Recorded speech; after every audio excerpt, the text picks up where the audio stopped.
ओम शांति 10/7/2025 की मुरली है। मुख्य रूप से बाबा ने कहा, यही एक सत्संग है जिसमें तुम आत्मा और परमात्मा का ज्ञान सुनते हो। यहाँ पढ़ाई होती है, एम ऑब्जेक्ट भी सामने है। दूसरे सत्संगों में न पढ़ाई होती न कोई एम ऑब्जेक्ट है। आगे कहा, 7 रोज की भट्टी में बैठ पतित बुद्धि को पावन बुद्धि बनाना है। सत्य बाप से सत्य नारायण की सच्ची कथा सुन नर से नारायण बनना है। एक बाप की सुमत पर चलकर मनुष्य से देवता बनना है। इस सुहावने संगम युग पर स्वयं को पुरुषोत्तम पारस बुद्धि बनाना है। अब सुनते हैं महावाक्यों को विस्तार से। बाबा ने कहा, मीठे बच्चे, देह अभिमान छोड़ देही अभिमानी बनो। देही अभिमानियों को ही ईश्वर संप्रदाय कहा जाता है। प्रश्न है, तुम बच्चे अभी जो सत्संग करते हो यह दूसरे सत्संगों से निराला है, कैसे? उत्तर, यही एक सत्संग है जिसमें तुम आत्मा और परमात्मा का ज्ञान सुनते हो। यहाँ पढ़ाई होती है, एम ऑब्जेक्ट भी सामने है। दूसरे सत्संगों में न पढ़ाई होती न कोई एम ऑब्जेक्ट है। ओम शांति। रूहानी बच्चों प्रति रूहानी बाप समझा रहे हैं, रूहानी बच्चे सुन रहे हैं। पहले पहले बाप समझाते हैं, जब भी बैठो तो अपने को आत्मा समझकर बैठो, देह न समझो। देह अभिमानी को आसुरी संप्रदाय कहा जाता है। देही अभिमानियों को ईश्वरीय संप्रदाय कहा जाता है। ईश्वर को देह है नहीं, वो सदैव आत्माभिमानी है। वो है सुप्रीम आत्मा, सभी आत्माओं का बाप, परम आत्मा अर्थात ऊंचे ते ऊंचा।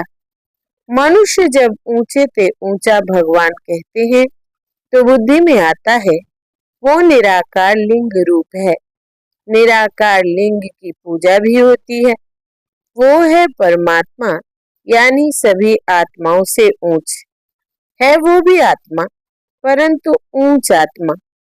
वो जन्म मरण में नहीं आते हैं, बाकी सब पुनर्जन्म लेते हैं।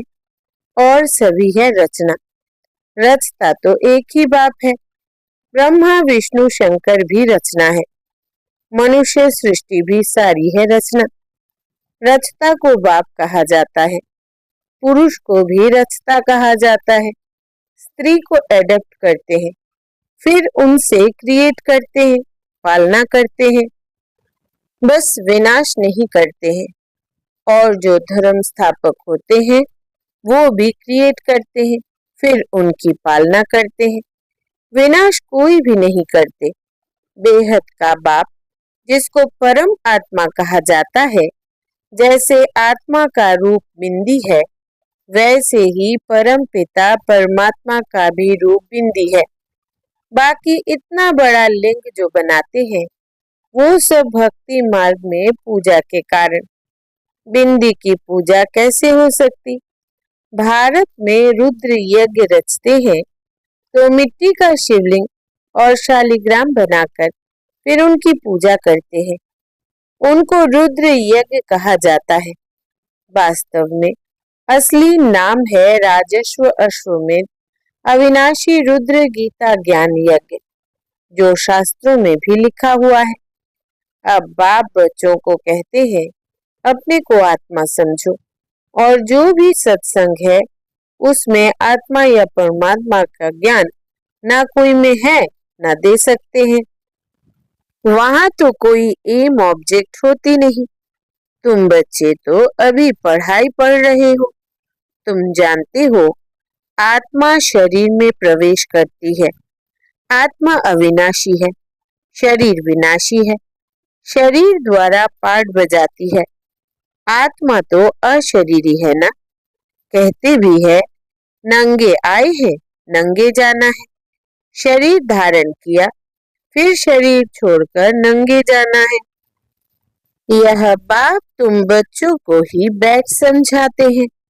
यह भी बच्चे जानते हैं, भारत में सतयुग था तो देवी देवताओं का राज्य था, एक ही धर्म था। यह भी भारतवासी नहीं जानते हैं। बाप को जिसने नहीं जाना उसने कुछ नहीं जाना। प्राचीन ऋषि मुनि भी कहते थे, हम रचता और रचना को नहीं जानते हैं। रचयिता है बेहद का बाप।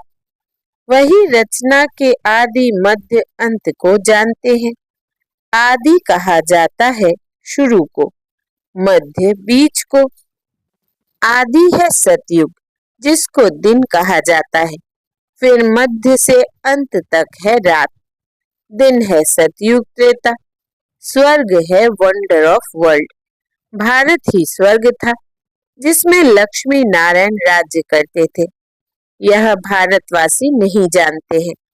बाप अभी स्वर्ग की स्थापना कर रहे हैं। बाप कहते हैं, तुम अपने को आत्मा समझो, हम फर्स्ट क्लास आत्मा है। इस समय मनुष्य मात्र सब देह अभिमानी है। बाप आत्म अभिमानी बनाते हैं। आत्मा क्या चीज है यह भी बाप बतलाते हैं। मनुष्य कुछ भी नहीं जानते। भल कहती भी है, भ्रुकुटी के बीच चमकता है अजब सितारा, परंतु वो क्या है, कैसे उसमें पार्ट भरा हुआ है, वो कुछ भी नहीं जानते। अभी तुमको बाप ने समझाया है। तुम भारतवासियों को 84 जन्मों का पार्ट बजाना होता है। भारत ही ऊंच खंड है। जो भी मनुष्य मात्र है उनका यह तीर्थ है। सर्व की सद्गति करने बाप यहाँ आते हैं। रावण राज्य से लिबरेट कर गाइड बन ले जाते हैं। मनुष्य तो ऐसे ही कह देते, अर्थ कुछ भी नहीं जानते। भारत में पहले देवी देवता थे, उन्हों को ही फिर पुनर्जन्म लेना पड़ता है। भारतवासी ही सो देवता, फिर क्षत्रिय वैश्य शूद्र बनते हैं, पुनर्जन्म लेते हैं ना। इस नॉलेज को पूरी रीति समझने में 7 रोज लगते हैं। पतित बुद्धि को पावन बनाना है। यह लक्ष्मी नारायण पावन दुनिया में राज्य करते थे ना, उन्हों का ही राज्य भारत में था, तो और कोई धर्म नहीं था, एक ही राज्य था। भारत कितना सॉल्वेंट था, हीरे जवाहरों के महल थे। फिर रावण राज्य में पुजारी बने हैं। फिर भक्ति मार्ग में यह मंदिर आदि बनाए हैं। सोमनाथ का मंदिर था ना, एक मंदिर तो नहीं होगा। यहाँ भी शिव के मंदिर में इतने तो हीरे जवाहर थे जो मोहम्मद गजनवी ऊंट भर कर ले गए। इतने माल थे, ऊंट तो क्या कोई लाखों ऊंट ले आए तो भी भर ना सके। सतयुग में सोने हीरे जवाहरों के तो अनेक महल थे। मोहम्मद गजनबी तो अभी आया है। द्वापर में भी कितने महल आदि होते हैं, वो फिर अर्थक्वेक में अंदर चले जाते हैं। रावण की कोई सोने की लंका होती नहीं है। रावण राज्य में तो भारत का यह हाल हो जाता है। 100% इरिलीजियस, अनराइटियस, इंसॉल्वेंट, पतित, विशेष। नई दुनिया को कहा जाता है वाइसलेस। भारत शिवालय था, जिसको वंडर ऑफ वर्ल्ड कहा जाता है। बहुत थोड़े मनुष्य थे, अभी तो करोड़ों मनुष्य हैं। विचार करना चाहिए ना। अभी तुम बच्चों के लिए यह पुरुषोत्तम संगम युग है, जबकि बाप तुमको पुरुषोत्तम पारस बुद्धि बना रहे हैं। बाप मनुष्य से देवता बनने की तुम्हें सुमत देते हैं। बाप की मत के लिए ही गाया जाता है, तुम्हारी गत मत न्यारी। इसका भी अर्थ कोई नहीं जानते। बाप समझाते हैं, मैं ऐसी श्रेष्ठ मत देता हूँ जो तुम देवता बन जाते हो। अब कलयुग पूरा होता है। पुरानी दुनिया का विनाश सामने खड़ा है। मनुष्य बिल्कुल ही घोर अंधियारे में कुंभकर्ण की नींद में सोए पड़े हैं, क्योंकि कहते हैं, शास्त्रों में लिखा है, कलयुग तो अभी बच्चा है, 40,000 वर्ष पड़े हैं। 84 लाख योनियां समझने के कारण कल्प की आयु भी लंबी चौड़ी कर दी है। वास्तव में है 5,000 वर्ष। बाप समझाते हैं, तुम 84 जन्म लेते हो, ना कि 84 लाख। बेहद का बाप तो इन सभी शास्त्रों आदि को जानते हैं। तब तो कहते हैं, यह सब है भक्ति मार्ग के, जो आधा कल्प चलते हैं। इससे कोई मुझे नहीं मिलते।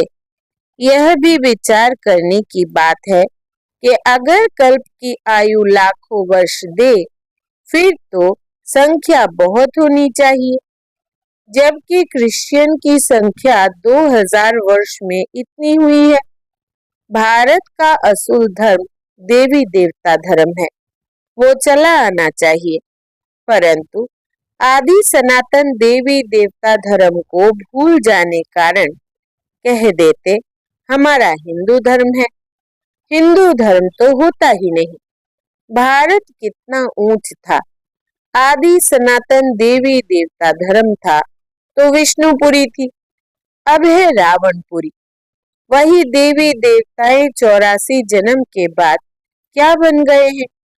देवताओं को वाइसलेस समझ, अपने को विशेष समझ, उन्हों की पूजा करते हैं। सतयुग में भारत वाइसलेस था, नई दुनिया थी, जिसको नया भारत कहते हैं। यह है पुराना भारत। नया भारत क्या था, पुराना भारत क्या है? नई दुनिया में भारत ही नया था, अब पुरानी दुनिया में भारत भी पुराना है। क्या गति हो गई है? भारत ही स्वर्ग था, अभी नर्क है। भारत मोस्ट सॉल्वेंट था, भारत ही मोस्ट इंसॉल्वेंट है। सबसे भीख मांग रहे हैं, प्रजा से भी भीख मांगते हैं। यह तो समझ की बात है ना। आज के देह अभिमानी मनुष्यों को थोड़ा पैसा मिला तो समझते हैं, हम तो स्वर्ग में बैठे हैं। सुखधाम को बिल्कुल जानते नहीं, क्योंकि पत्थर बुद्धि है। अब उन्हें पारस बुद्धि बनाने के लिए 7 रोज की भट्टी में बिठाओ, क्योंकि पतित है ना। पतित को यहाँ तो बिठा नहीं सकते, यहाँ पावन ही रह सकते हैं, पतित को अलाउ नहीं कर सकते। तुम अभी पुरुषोत्तम संगम युग पर बैठे हो। जानते हो, बाबा हमको ऐसा पुरुषोत्तम बनाते हैं। यह सच्ची सत्य नारायण की कथा है। सत्य बाप तुमको नर से नारायण बनने का राजयोग सिखला रहे हैं। ज्ञान सिर्फ एक बाप के पास है, जिसको ज्ञान का सागर कहा जाता है। शांति का सागर, पवित्रता का सागर, यह उस एक की ही महिमा है। दूसरे कोई की महिमा हो नहीं सकती। देवताओं की महिमा अलग है, परम पिता परमात्मा शिव की महिमा अलग है। वो है बाप। श्री कृष्ण है देवता, सूर्यवंशी, सो चंद्रवंशी, सो वैश्यवंशी। मनुष्य हम सो का अर्थ भी समझते नहीं। हम आत्मा सो परमात्मा कह देते हैं। कितना रॉन्ग है। अभी तुम समझते हो कि भारत की चढ़ती कला और उतरती कला कैसे होती है। यह है ज्ञान, वो सब है भक्ति। सतयुग में सब पावन थे, राजा रानी का राज्य चलता था। वहां वजीर भी नहीं होता है, क्योंकि राजा रानी खुद ही मालिक है। बाप से वर्षा लिया हुआ है, उनमें अक्ल है। लक्ष्मी नारायण को कोई के राय लेने की दरकार नहीं है। वहां वजीर होते नहीं। भारत जैसा पवित्र देश कोई था नहीं। महान पवित्र देश था, नाम ही था स्वर्ग। अभी है नर्क, नर्क से फिर स्वर्ग, बाप ही बनाएगा। अच्छा, मीठे मीठे सिकिलधे बच्चों प्रति माता पिता बाप दादा का याद प्यार और गुड मॉर्निंग। रूहानी बाप की रूहानी बच्चों को नमस्ते। हम रूहानी बच्चों की रूहानी बाप दादा को याद प्यार, गुड मॉर्निंग और नमस्ते बाबा नमस्ते। धारणा के लिए मुख्य सार। पहला, एक बाप की सुमत पर चलकर मनुष्य से देवता बनना है। इस सुहावने संगम युग पर स्वयं को पुरुषोत्तम पारस बुद्धि बनाना है। दूसरा, 7 रोज की भट्टी में बैठ पतित बुद्धि को पावन बुद्धि बनाना है। सत्य बाप से सत्य नारायण की सच्ची कथा सुन नर से नारायण बनना है। वरदान है आज का, हर खजाने को बाप के डायरेक्शन प्रमाण कार्य में लगाने वाले ऑनेस्ट व ईमानदार भव। विस्तार है, ऑनेस्ट अर्थात ईमानदार उसे कहा जाता है जो बाप के प्राप्त खजाने को बाप के डायरेक्शन बिना किसी भी कार्य में नहीं लगाए। अगर समय, वाणी, कर्म, श्वास व संकल्प परमत या संग दोष में व्यर्थ तरफ गवाते हो, स्वचिंतन के बजाय पर चिंतन करते हो, स्वमान के बजाय किसी भी प्रकार के अभिमान में आते हो, श्रीमत के बदले मनमत के आधार पर चलते हो, तो ऑनेस्ट नहीं कहेंगे। यह सब खजाने विश्व कल्याण के लिए मिले हैं, तो उसी में ही लगाना, यही है ऑनेस्ट बनना। स्लोगन है, ऑपोजिशन माया से करनी है, दैवी परिवार से नहीं। ऑपोजिशन माया से करनी है, दैवी परिवार से नहीं। अव्यक्त इशारे, संकल्पों की शक्ति जमा कर श्रेष्ठ सेवा के निमित्त बनो। सभी आत्माएं एक ही बेहद का परिवार है। अपने परिवार की कोई भी आत्मा वरदान से वंचित न रह जाए, ऐसे उमंग उत्साह का श्रेष्ठ संकल्प दिल में सदा रहे। अपनी प्रवृत्तियों में ही बिजी नहीं रहना, बेहद की स्टेज पर स्थित हो, बेहद की आत्माओं की सेवा का श्रेष्ठ संकल्प करो, यही सफलता का सहज साधन है। अच्छा, ओम शांति।